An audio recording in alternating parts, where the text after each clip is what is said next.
Good morning, and welcome to my, or, or perhaps also yours, Stitch Circle Show Challenge. And today it is week 49 we are going to do. If you just have stumbled on my video here and you are thinking, what are you talking about, or what is she talking about, then I would recommend you go back and find week 1. There is a link to a playlist here below under the little word more or in the description box, and find week 1, and there I will tell you everything about this challenge. But in short terms, it is a challenge with a set of Dogma rules I set every week, and it has been going on since the 1st of January, and it will end here in a few weeks. So it has been for whole 2025, and that means when you're done with this year you will have 52 embroideries that can inspire you and give you ideas to work in your works in the future. There also is a link for a Facebook group here below where you can apply if you want to do the challenge. Even though I know it is so late in the year, you can say, oh, it's too late. Why start now? But as long as Facebook and YouTube exists, these videos will be there, and the group will also be there. So you can just start with week 1 and do it in your pace if you want to. I won't close the group or remove those videos or anything here when this year is over. So that is just an option you have. There also is a link for making a cover if you want to put your small swatches or samples or embroideries in a book, but that is absolutely not a must. You can do with your small pieces whatever you like to do. You can put them in a box, sew them in a board sketchbook, buy an old book and alter it and put them in, sew them on a scroll, sew them to an old sheet, do whatever you fancy to do with them. But you will have a great source of inspiration when this year is over, if you have done all 52 of the Dogma rule challenges. But what else? I don't think I want to say much more but I can talk while I'm stitching, of course, during the video here also. So I think let us get going and see what I have come up with this week.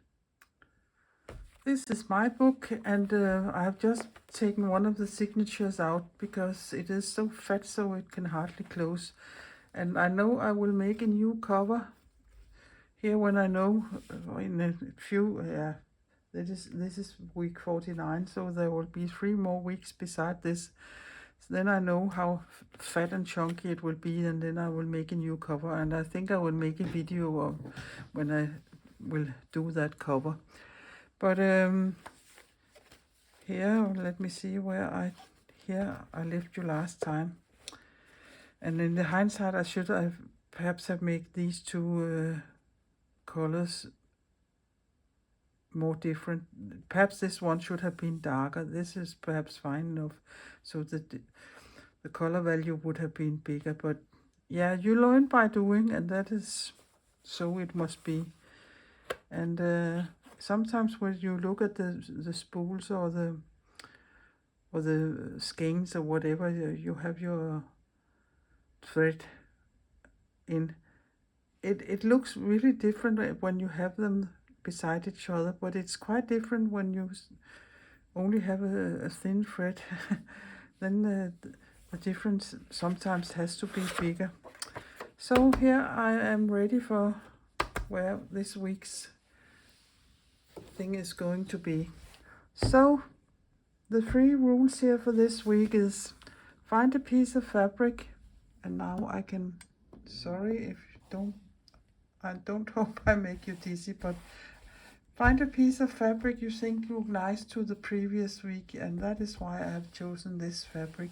It doesn't have to be pattern on it. That's just what I wanted to have here. I think this fabric looks nice to the other fabric from last week.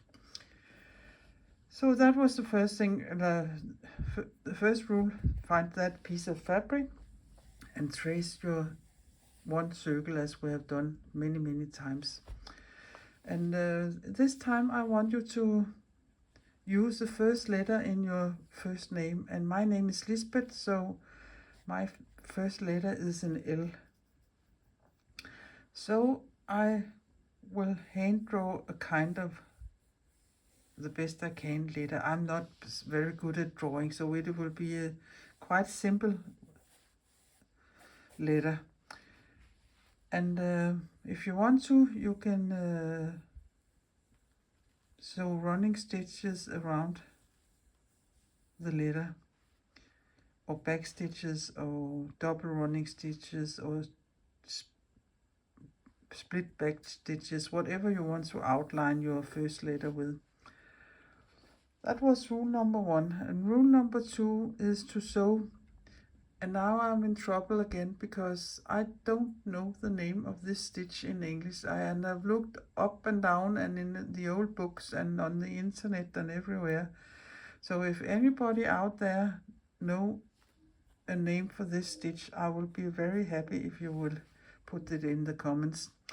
But it isn't a difficult stitch, and it isn't a difficult, you know it already, because I can tell you what it is. It is, you make a chain stitch, and then you a single closed chain stitch and nothing else, and then you make another stitch upon the one you just made, so it makes a cross. So you made one vertical, no, that is one horizontal and one vertical upon each other, and some not so big ones. In Danish, if I translate the Danish word we call them to English, it would be the same as call them korsknuder, but I don't think that is a name in English. It probably has another name. But I want you to use that stitch and then fill the rest of the area out with that stitch, except inside your letter from your first name. That was rule number 2. And rule number 3, use a kind of thread you think looks nice to the previous week, and you can use several different ones, so you can mix them or tone them this way or that way, or do whatever you want to do with the color you choose. And I'm not a blue person. If you have seen me live, you know I have big red hair, and as a child I also was real redheaded. And my dad always called me the copper thread. But since I had natural curls also when I was a child, I have nothing of the two things. I buy the things today. So I dye my hair with henna and go to the hairdresser, and she makes some curls on me sometimes. But sorry, that was a sidebar. But since I had that, I'm pale skinned and red colored. As a child, I should always wear dark blue and dark green, and I don't use these colors today.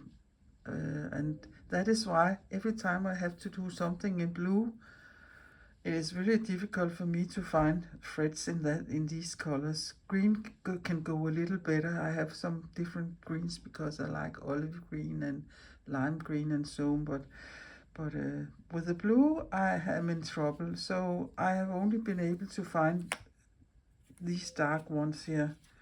So I will use them, I think, as they are. These are pearl cotton, and this is a thread. I have a friend who has a yarn company or yarn business who's selling weaving yarns. So I don't know what it is, and other than it is a little variegated, and I think it is cotton of some kind. So perhaps this will work also. But I will use these totally randomly. So this is the 3 rules, and of course I will write them under here also in the description, so you can read it peacefully and quiet and not me.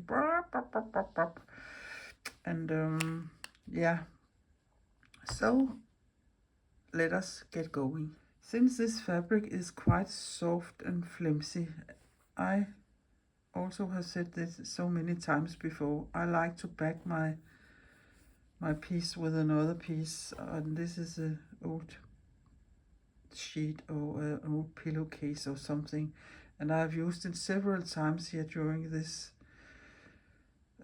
challenge here, because it is so nice and soft, but still when I have these 2 layers together, it is so nice to sew through. If you are in doubt if it is a nice thing to stitch in the fabrics, or you're out buying fabrics, have a needle somewhere in your purse, and you can always stitch in the fabric and see if it is a nice feeling. There's nothing more irritating than to stitch in something that is nice to stitch into, and I really know that because I'm nearly, not nearly, but nearly, yeah, a little more than nearly ending my big art quilt, and I have been sewing in a lot of fabrics. I have printed myself with acrylic paint, and that is like stitching in plastic, and I don't think I want to do that another time. It is not a nice feeling. I can do it. There's no problem with it, other than you get holes in your fingers and hard tissue here on your fingers, or hard skin on several places. But yeah, no, sorry, that was a side note. I would like to do the invisible basting, and that is so easy. There's no troubles in that. You come up and go a couple of threads back and go down, come up about 1 centimeter ahead of you, and then there's the tiniest dot there. And in this case here, I've taken a white machine sewing thread, and since there's white in the fabric, I bet you can't see where, when I'm done, where I have stitched it. The only thing is not to drag so much into your thread, so this thread on the back, the long stitch there, don't lie flat. But I will do this all the way around, and then I will be back, and then we can start the tracing. So, done with the invisible basting, and you can see, no you can't see where I've sewn it down, and that is a nice thing. So now I will have to trace my circle, my 1 circle, and I have these punch things here. I think I will use this size here, because that is a good size for the size of my fabric. You can always use a tin plate like this, or you can go in your kitchen and find a bowl or a cup, or yeah, whatever you have that is round, you can trace under. And sorry if my hair or anything is coming under here, because I have to stick my head in under my phone here, and I think this is where I will trace it. Yeah, that is fine enough so I can see it. And I think here, since I'm doing what I'm going to do, I will do a running stitch outline there. And oh, I have a frog in my throat here, but you have also seen me done that many times before. But you of course can do them double or back or whatever you want to do, but I just think I would do them single running stitches, and that is just following the line and make them as even as you can. And when you come to the place where you started, stop a couple of centimeters before, and adjust your stitches so you can't see where you stopped and where you started. That looks nice. You can see that is a little big stitch, but what the heck. But I will do this all the way around. So the running stitch circumference is sewn. So now to the tricky part, and that is drawing a letter with my first name, and that is the L. And yeah, I think I will just, yeah, I don't have anything else but this. Perhaps this is, no, you can't see that either. If I say this will be the top,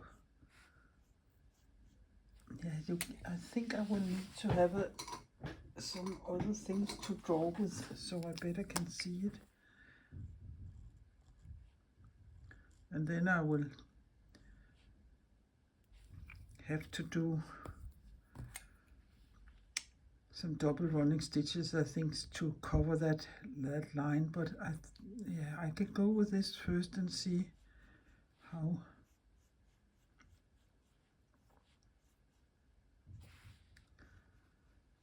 far down here I will think I will go there and up there.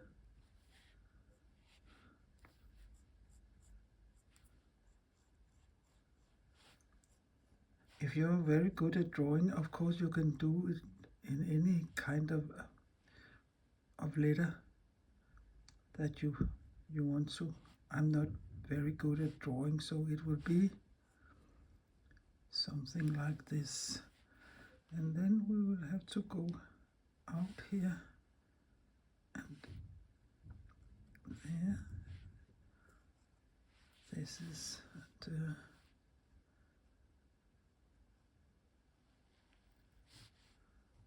out there.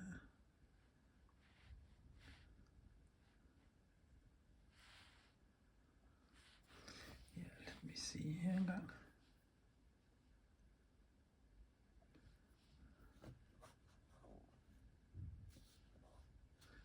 I will draw this by myself, but I think you can see what I'm meaning, and then I will do the outline of it.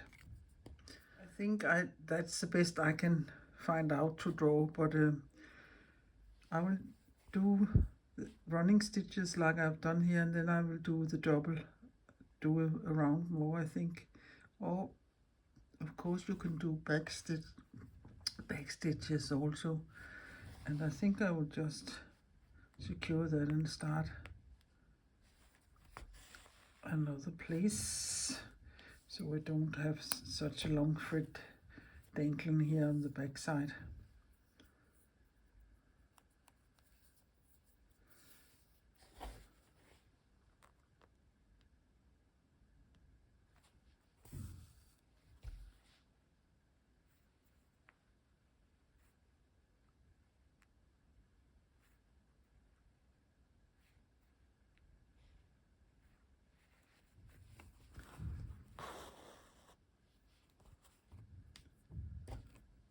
But this you probably will find quite easy. It is more, for me it was more difficult to draw the lines to stitch out. But if you're totally helpless for this, you perhaps can go on Pinterest or Google letters, and perhaps you can find something you can trace after if you think it is impossible for you to draw. But I think you can manage.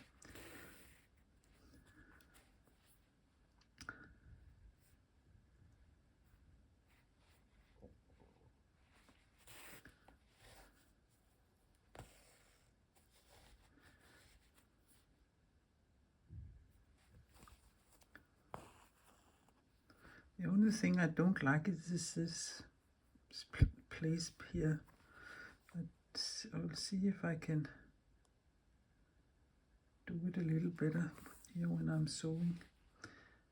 But I will sew this up and then I can show it to you. So I changed my mind, so instead of doing double running stitches, I did the whipped running stitches instead, and I think the letter looks okay, But of course I have this black line there and this black line there because I ended up using a pen that doesn't disappear, and yeah, that I can't do nothing about. So that must be there. But now for the stitch with no English name that I know of. But I think I will just start up here and do a little chain stitch. And this is the way I do them, and I know probably many of you do it the other way around, but it ends up the same. Yeah, and then I go down nearly in the same hole. So that was the first chain stitch, and that is the horizontal, and then I turn it 180 degrees, and then I do exactly the same crossing over here. And you can make them as big or as small or as you want.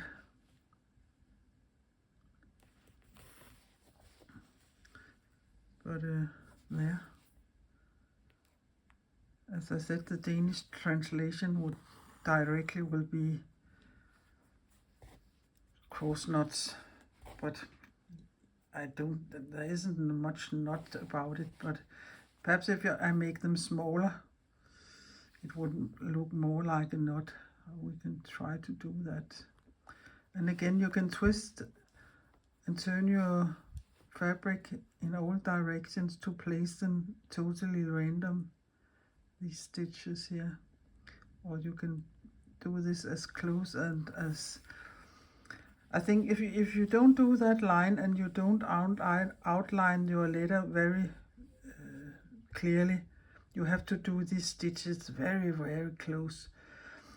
But if you outline there, you don't have to make them very close. Now I try to make a smaller one there and down, nearly in the same hole. Turn it 180 degrees, and yeah, I can come a little closer perhaps. So you can do a chain stitch already. You have no troubles doing this stitch here. And I'm a little excited if anybody knows of an English name for it. There. And down nearly in the same hole. So now we can go here. So now it's just to fill out the whole area here with these stitches. And now I can see I can come up here right away and go down here in the same hole and come up here. That is a really small one here, and perhaps it ends up looking more and more like a little knot the smaller I make them. But and I can hear I have a door standing here in the wind. It is so blowing today, so I think I will go and close it because I'm going crazy hearing this sound all the time. I don't know if you can hear it, but it's annoying me. There.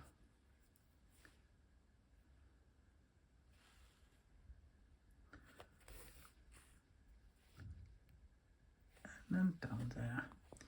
And I think I will just sew this thread here up, and then I will take one of the other threads and work my way around so it will be some small areas with the same color and another area with a little different color. And that is the way I think I would do it. You can of course choose to do whatever you want to do. You can sew all the first layer and do another color of the other layer so the ones that are vertical, and then sew another color with the horizontal ones. That was just something I got thinking about right now.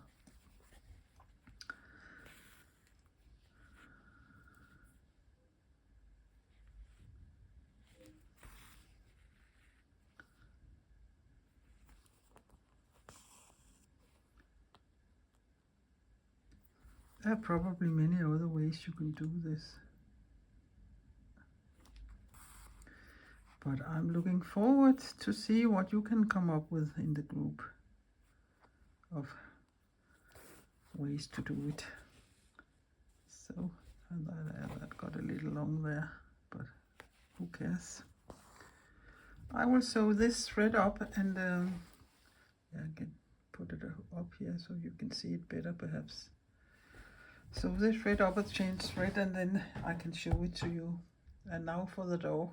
Doesn't they look cute? So now I'm taking the other thread here, so let us see what that looks like. It's a little thicker perhaps, but I think it's okay. I have just put my needle through the knot, and that is not a very smart thing to do.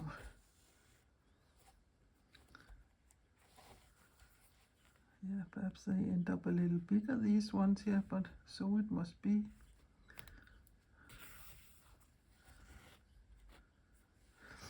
It isn't going so smooth through the fabric, this thread, because it is a little bumpy.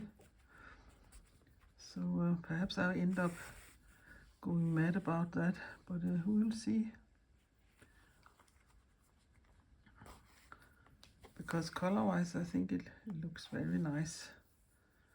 So you can always give them a little manicure. I will sew until there's no more thread left here of this kind. So I have sewn this thread up, and it isn't a very nice thread to sew with, but it looks very nice. So I think I will do it one or two other places, and then I don't think I want to sew with this thread anymore. But I've changed color again, so I think I will start over here in the... So it would be like smaller clusters of different... Yeah, I only have 4 different blue ones, and I will stick to the blue ones.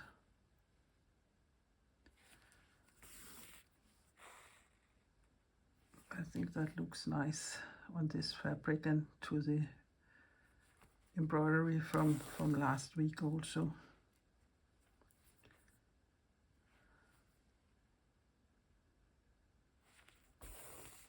Yeah, this is the pearl cotton, and that goes a lot easier.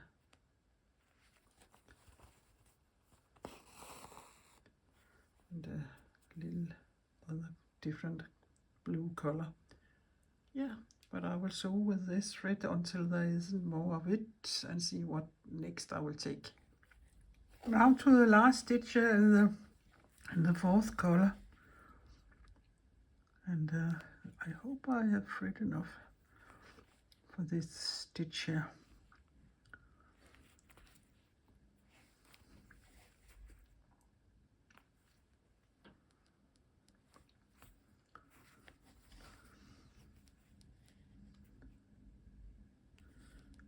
Oops, and I'll go as far out as I can here on the thread. Ouch, that was my finger. There, the last little stitch. And I think I will just weave it in here. It doesn't matter so much with the ends here, because the little piece here is only going to sit in my book. So I'll take this color again and do this area here. But I think you got it, what it is I'm doing and what I am suggesting, not suggesting, but asking you to do with the stitch here.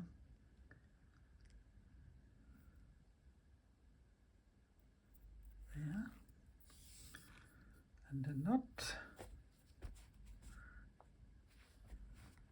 No, that was the wrong color. I think this is the color. So it was not that thread.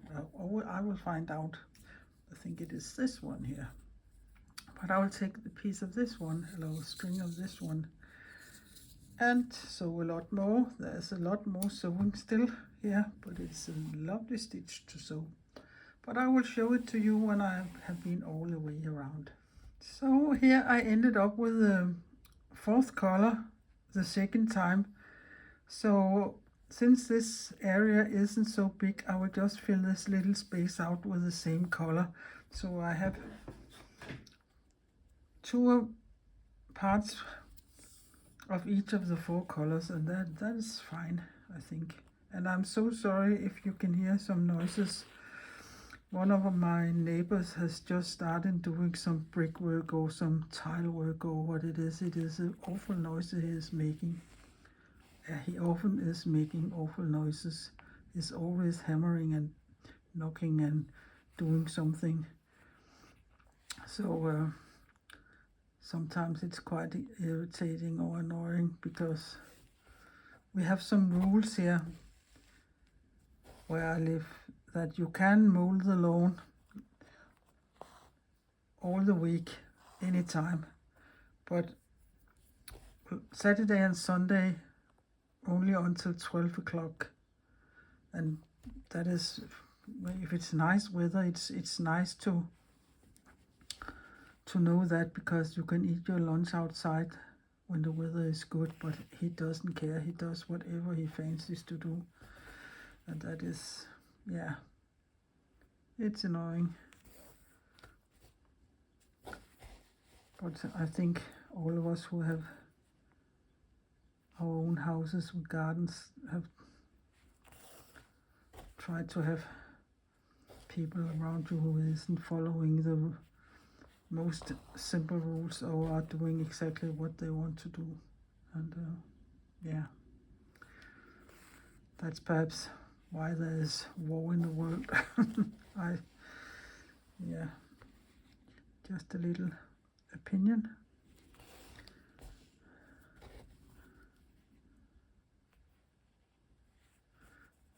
So I'm looking forward to see how this looks when I'm done.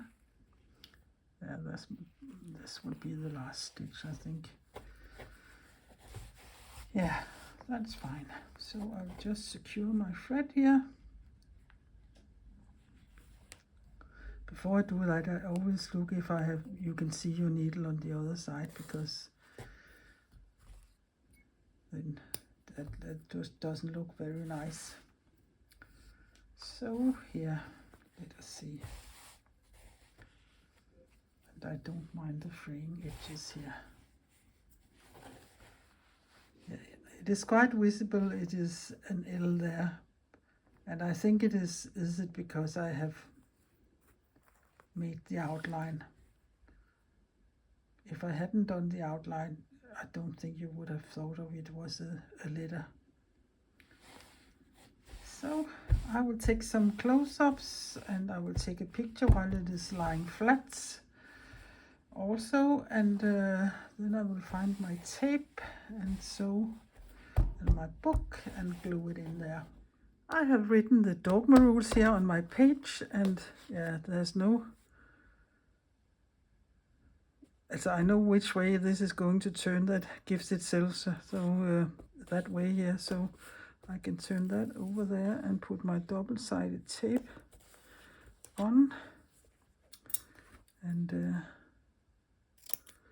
if you're so lucky, so your book is have so many pages, so you only need to put a thing on one side of a side or a page, you can sew it on instead of me gluing it on with double-sided tape. I'm in fact not very keen on this, but it's the only way here. Now I only have so few pages, so I need to have something on both sides of the page. So there it goes down. That went not so nerve-wracking this time here. So a nice spread again, and I think they suit each other, these two pages here.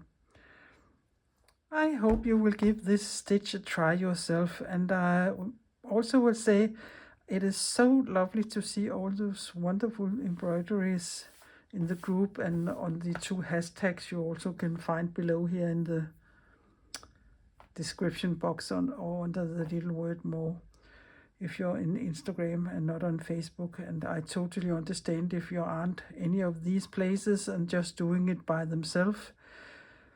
Yeah, it's bad, or not bad, but it's a little sad for me because then I'm not able to see what you're doing, and I'm of course curious to know if people are doing this challenge. And yes, I can see it on Facebook and on Instagram, but I think there's more people out there I don't know about, but so it must be.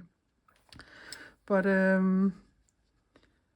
I hope you have learned some tips and tricks, and I hope you have been inspired, and I really hope that you will give my video a thumbs up and perhaps consider subscribing my little Danish channel. That would be very helpful of you. And perhaps share this so we can spread the good news about this challenge, even though it is so late on the year. But else I would only say, please be creative, and please take care, and also please be nice to each other. Kindness is so important in these frustrating times the world are in right now. So yeah, I will only say bye bye, farvel, adieu, auf Wiedersehen, and see you next week for the week 50. Hej hej.